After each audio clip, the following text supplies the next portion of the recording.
This is Matthew Cratter from Trade University, and today I have really exciting news for you that came out of the Bitcoin 2022 conference in Miami. I was unfortunately unable to attend, but I know a lot of you have been there or are still there.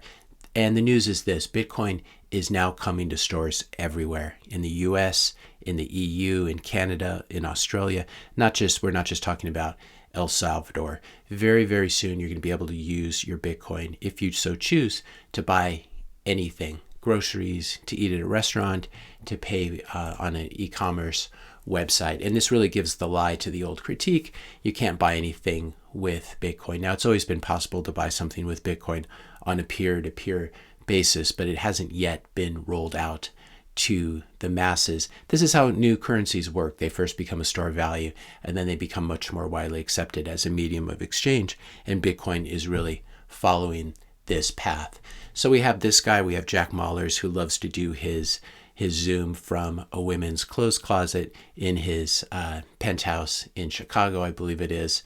And his company is called Strike. And this is the company Jack made the announcement at Bitcoin 22 that Strike has officially partnered with Shopify, with a company called Blackhawk, which we'll talk about, and a company called NCR, to deliver Lightning-powered payments. In other words, payments using the Bitcoin Lightning Network, which is a layer 2 solution that's built on top of the base layer, and allowing merchants, storefront vendors, online vendors to use the Lightning Network to accept payments. And this is just a small list of the sort of places you'll be able to buy things using your Bitcoin if you so choose: McDonald's, Walmart, Macy's, Bed Bath & Beyond, Wendy's, Chick-fil-A, Walgreens, Petco, etc. You get the idea. So the surprising announcement, of course, was it was not XRP, it was not Cardano, it was not ETH. And so these altcoiners are still going to have to wait. It doesn't look like that the global payment network is really going to involve any of these currencies. If you're finding this video helpful so far, be sure to hit that subscribe and like button. Maybe share this video with a few friends as well. So the company Strike is going to be basically onboarding and providing the software that allows companies like Shopify, which a lot of people build their e-commerce stores on, a company like Blackhawk, which already offers all these merchant solutions, and then NCR, which offers point of sale systems where you basically pay when you check out. And it turns out that NCR is the largest point of sale provider in the world, which is why this is really quite massive news. Now, I know the objection to this, and I should say up front, I'm not going to be buying anything with my Bitcoin, especially my Bitcoin that's in cold storage. But it is nice for everyone to have this option. The next global reserve currency, and I do believe that this is where Bitcoin is headed, really should be able to be used widely as a medium of exchange, and not just as a store of value. Again, currencies evolve by usually starting off as like a collectible. You're collecting seashells or little shiny pieces of gold. Then it becomes a store of value where you begin to store your savings and the wealth from your work. And then eventually it becomes a medium of exchange when enough people are using it as a store of value. And again, Bitcoin is following this classic progression. We don't want a situation where most people think that they need to move their Bitcoin to an exchange like Coinbase or Kraken or Gemini, and then convert their Bitcoin to US dollars in order to spend it. If this is the only way to spend your Bitcoin, and of course it's not, but if people think it is, then you have these centralized choke points where these various exchanges can just blacklist various addresses, say we're not accepting Bitcoin from these addresses. And so it's important to have the Bitcoin network and the Lightning Network have as many nodes as possible, have as many users as possible, have as many use cases as possible. And these are both completely open networks. The Bitcoin network is permissionless. You don't need to apply for a license to use it. And likewise for the Lightning Network. It's very different from the Visa or MasterCard network, where you actually have to be permissioned by a centralized authority to use it, and you can be kicked off. You can be allowed not to spend on the Visa network and also not to accept money on the Visa network. So we don't want a situation like this, and as such we want the Bitcoin network and the Lightning Network to be used as widely as possible. And some people will use it for what you or I might consider bad things. Some people will use it for what other people consider good things. But the point is, it's open and it's permissionless. Obviously, Bitcoin has always been really good peer-to-peer, P2P money. You can buy something from an individual using Bitcoin. You can do a job and ask to be paid in Bitcoin. You can sell a good or service and ask to be paid in Bitcoin. So it really always has been good peer-to-peer money. But this is a giant leap forward for sort of converting a huge swath of legacy fiat retailers and e-commerce sites to Bitcoin. Eventually, what we're moving towards, and this is the goal, is a circular economy with Bitcoin, where you earn in Bitcoin, you get paid in Bitcoin, and then you spend in Bitcoin. And of course, you obviously, hopefully, save a lot of that Bitcoin, because it doesn't make a huge amount of sense. There's a huge opportunity cost to spending your Bitcoin when it's going to go up 100x or 200x from here. This is not to say that you just play around. This is what I do with a small amount of Bitcoin, a couple $100 worth of Bitcoin. I play around with various wallets. I may buy things with it, etc. But it's important to really distinguish between your checking account in Bitcoin and your savings account in Bitcoin. Your savings account in Bitcoin, you shouldn't be spending at all if you can help it.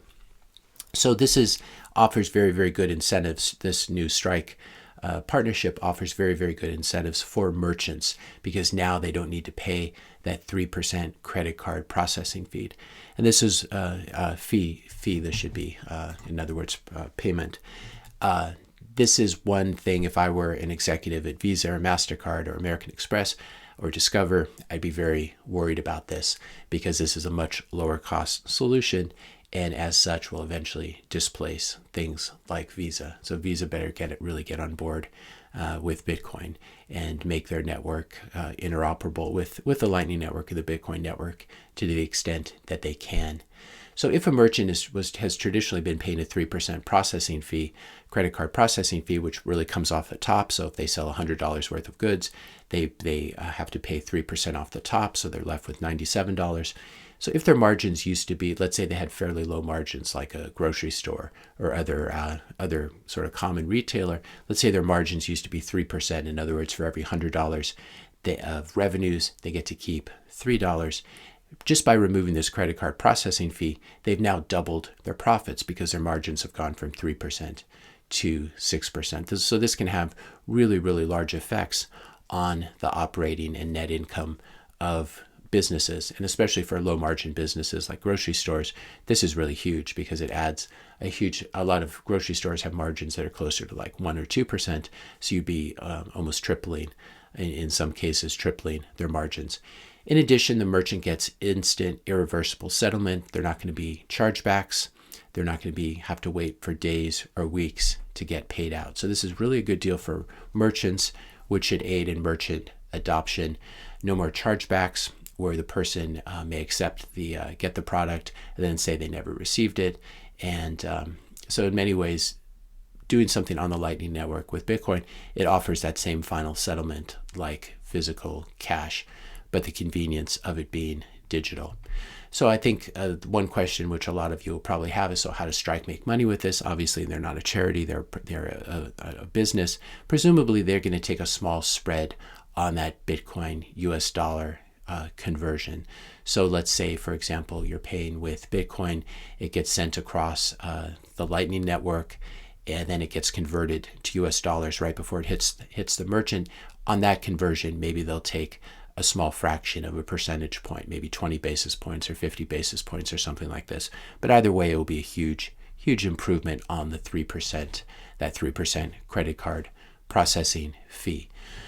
When this is rolled out, and it sounds like it's already available on Shopify, actually. So if you know a merchant that runs, or an e-commerce person that runs a website based on Shopify, you can already pay using Bitcoin and Strike. But this will eventually, and hopefully soon, it looks like be rolled out all across the developed world to all these different restaurants and retailers and websites, etc. And you'll have the flexibility, because this is the Lightning Network, to pay using whatever Lightning wallet you want. Maybe the Moon wallet is a good choice. That's Moon with 2 U's. You might be able to pay using Cash App. And here's what's really exciting. And this is something that I still need to do some research on. You may be able to pay using your own Lightning Network over Tor. So it'll be completely anonymous, completely private spending. There's really no reason when you go to the grocery store that anyone knows.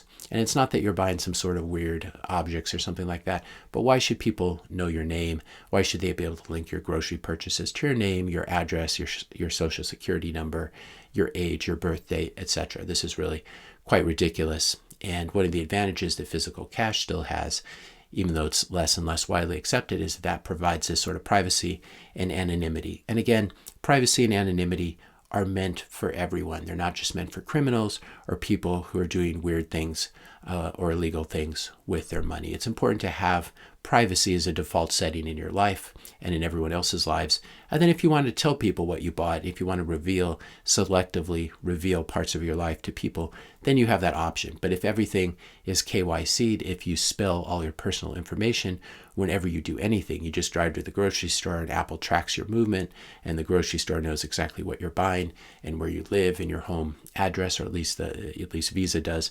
This is not the kind of world that we want to live in. It makes government control and corporate control that much easier.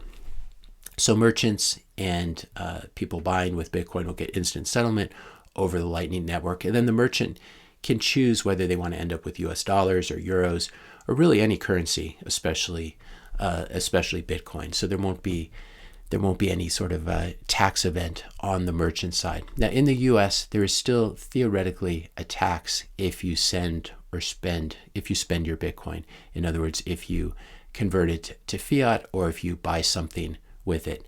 I think there's going to be, and I think there are a few bills in Congress to get rid of this or to make there some minimum amount. So if you spend less than $500, there'll be no capital gains tax. This is something that still needs to evolve. Again, this is not something that is super easy for the government to track or even to go after people for at this point. If you spend $20 worth of Bitcoin at a restaurant and you don't pay capital gains tax on that, it's not really going to matter. The government's not going to come after you. Again, this is not tax advice. You should do all your own tax research and you should pay all your taxes. But even if they were to come after you, you'd owe probably a 30-cent penalty or something like this. But this is an emerging technology. This is an evolving technology, and the tax law is still evolving around it. Of course, there's a solution. If you buy non-KYC Bitcoin and you spend non-KYC Bitcoin, the tax issue becomes less of a problem. So that's, I think, what's the most exciting part about this, and that I haven't really seen covered anywhere. It's obviously good for the merchants, but this is a completely private way for Bitcoiners to spend. So you can buy something online using your Lightning node over Tor, have it shipped somewhere other than your house, and obviously don't use your real name or phone number. You can have a burner email, a burner phone, and have it shipped to some other address. The other thing you can do is you can take advantage of the normalization of masks. You can put on some dark sunglasses. You can put on a N95 mask, and you can go to a store and pay using the Lightning Network. Again, this is not encouragement to do anything illegal, but these are ways of trying to claw back the privacy that's been taken from us by the government. So we're entering the non-KYC circular economy, and if you've taken my courses, you know I teach you how to buy non-KYC Bitcoin, how to buy Bitcoin anonymously, where you don't have to give up any of your personal information. You don't have to use a place like Coinbase or Kraken or Gemini. You can just Google that, go down the rabbit hole, or I offer a bunch of lectures on this in my Bitcoin course. And so if you have non-KYC anonymous Bitcoin, you can now, using this rollout from Strike, you'll be able to spend your Bitcoin anonymously with no KYC, without Visa knowing everything about your life. If you take a look at someone's credit card statement, you really can tell a tremendous amount about them because people do reveal themselves a lot about what they're like, based on what they spend money on. And this is usually okay, but it can obviously be used malevolently by a hostile government or by hostile corporations. We could reach a point where, for example, if you've ever spent money on a tool of self-defense or giving it to a certain charity using your credit card, that you could be permanently canceled or deplatformed. And this is what privacy allows us to make sure that this data is not being warehoused to be used in the future against us. So if you haven't looked into buying Bitcoin anonymously, buying Bitcoin without non-KYC, you should check out my paid course, or at least do a Google search. It's quite complicated actually, though. I did 4 different lectures on it: how to buy Bitcoin anonymously, how to run your own Bitcoin node, how to connect your wallet with your Bitcoin full node, and then also, and probably most importantly, how to set up the ultimate Bitcoin storage solution, which is multi-vendor, multi-sig. And I teach you how to do that at home on your desktop or laptop, and you don't have to rely on any third-party services for it, like Unchained Capital or Casa Keys. So if you've taken advantage of all my free material on YouTube, be sure to check out this paid course when you're interested in leveling up your Bitcoin game, and especially when you're interested in learning how to buy non-KYC Bitcoin completely anonymously. And I'll stick a link in the description notes below if you're interested in buying the course. Use the coupon code that I'll list there as well to get the best price. And you get access to everything, to this course and all courses, for 30 days as part of joining Trader University Premium. So be sure to check that out. If you found this video helpful, be sure to hit that subscribe and like button. Hit the notification bell if you want to be notified when I publish my next video. And let me know your questions and comments in the comment section below. Thanks a lot for watching, and I'll see you in the next video.